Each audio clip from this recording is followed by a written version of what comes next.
할렐루야. 1월 26일입니다. 함께 하나님의 말씀을 나누도록 하겠습니다. 생명의 삶 1월 26일 본문 마태복음 6장 25절에서 34절까지 말씀입니다.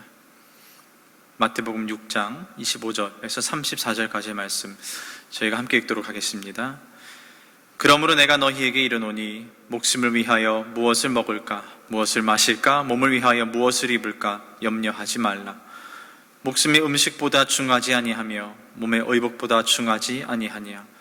공중의 새를 보라. 심지도 않고 거두지도 않고 창고에 모아들이지도 아니하되 너희 하늘 아버지께서 기르시나니 너희는 이것들보다 귀하지 아니하냐.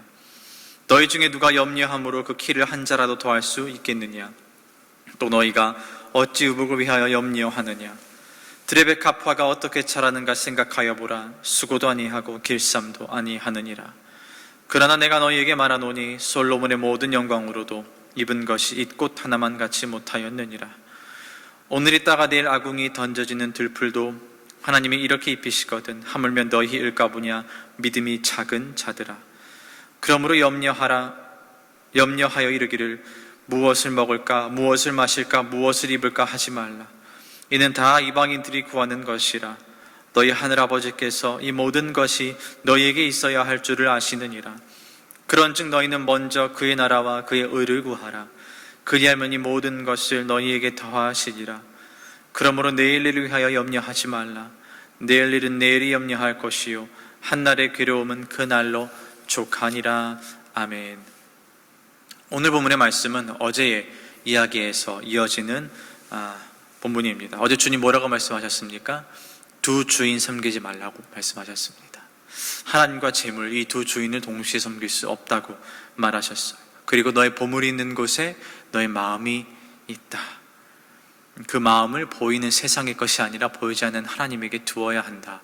주님이 어제 말씀을 통하여 저에게 하신 이야기입니다.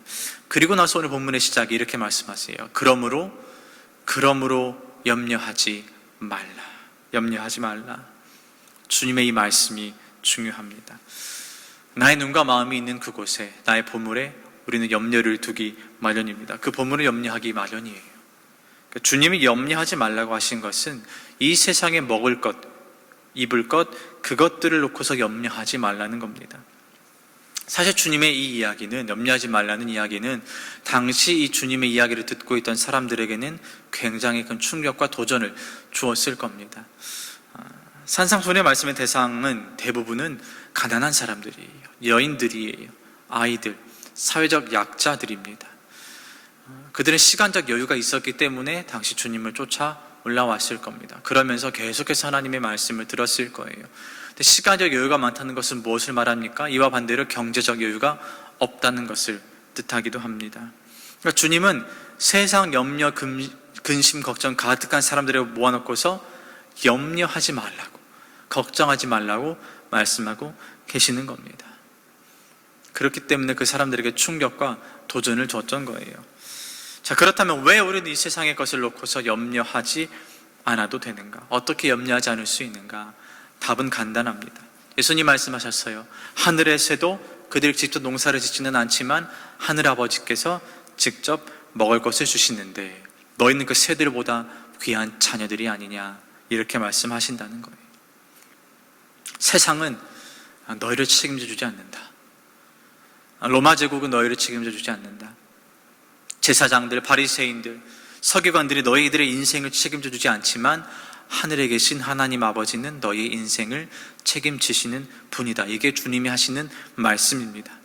자, 그런데 여기서 제가 짚고 넘어가야 할 게 있어요. 그렇다면 하나님 아버지께서는 언제 그분의 자녀의 인생을 책임져 주시는가입니다. 어제 본문의 말씀에서 주님 말씀하셨습니다.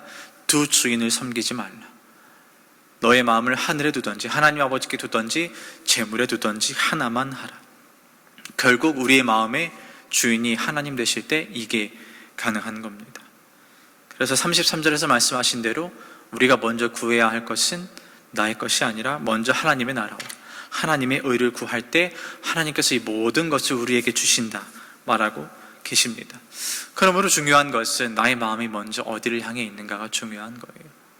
그러니까 어제 본문의 이야기와 계속해서 같은 맥락 이야기를 하고 계신 겁니다. 나의 마음이 세상의 재물을 향해 있는가? 아니면 하나님을 향해 있는가? 산상수훈 말씀이 중요한 이유가 여기에 있습니다. 이 산상수훈의 말씀은 이제껏 세상만 바라보고 살았던 이 사람들의 마음을 하나님께로 돌리는데 역할을 하고 있는 거예요. 그 중점이 맞추어져 있습니다. 세상 걱정과 근심, 이것에 치여 살던 사람들의 생각을 하나님 나라를 위해 걱정하고 염려하는 사람들로 바꾸는데 있는 거예요. 이게 산상수훈 메시지의 특징입니다. 인식의 전환을 주는 겁니다. 다시 말하자면 주님이 하신 모든 말씀이 당시 듣고 있던 사람들뿐만 아니라 저와 여러분에게 우리 마음의 중심이 사람에게서, 세상에서 하나님과 하나님 나라로 바꿀 수 있도록 도와주고 있다는 겁니다. 여러분, 저희는 비록 주님의 뜻에 따라 이 땅에 살고 있지만 이 땅은 저희가 영원히 거할 곳이 아닙니다. 바울이 분명히 이야기했어요. 육신의 장막은 무너진다. 언젠가 이 세상의 끝은 저희가 마주하게 되어 있습니다. 그러므로 저희가 기억해야 할 것은 이곳은 잠깐이지만 영원한 곳이 있다는 거예요. 저희는 하나님께 속한 사람이고 하나님 나라에 입성하게 될 사람들입니다. 그렇기 때문에 저희는 먼저 주님 나라와 주님의 의를 구하는 사람이 되어야 합니다. 여러분, 나의 먹을 것, 나의 입을 것 정말 중요합니다. 당장 내일 먹을 것이 없을 수도 있어요. 하지만 주님 말씀하셨어요. 그것도 중요하지만 우리의 마음이 온전히 향해야 할 곳은, 우리의 염려가 있어야 할 곳은 우리가 먹고 마시는 것이 아니라 하나님을 향해서, 또 하나님 나라를 향해서 있어야 한다는 겁니다. 보이는 것에 마음을 두지 말고 보이지 않는 하나님 나라에 마음을 두는 저와 여러분 되기를 주님의 이름으로 축복합니다. 끝날 것에 인생을 걸지 말고 끝나지 않을 영원할 것에 우리들의 인생을 걸 수 있는 저와 여러분 될 수 있기를 주님의 이름으로 축복합니다. 광장의 성도 여러분, 먼저 주님 나라와 주님 의를 구하실 수 있기를 바랍니다. 기도하겠습니다. 하나님 아버지, 저희는 먼저 하나님 나라와 하나님의 의를 구하는 사람들이 되겠습니다. 우리 내일 입을 것, 먹을 것 정말 중요하지만 그것이 우리 인생의 우선이 되는 것이 아니라, 또 그것만 놓고 기도하는 것이 아니라 우리가 하나님 나라를 위해 무엇을 할 수 있는가 고민하고 기도할 수 있는 믿음이 우리에게 있기를 원합니다. 주님, 이런 결단이 있기를 간절히 원하오니 우리의 눈과 마음이 세상 향해 있는 것이 아닌 그 너머에 있는 주님 볼 수 있도록 우리와 함께하여 주옵소서. 예수님의 이름으로 기도하옵나이다. 아멘.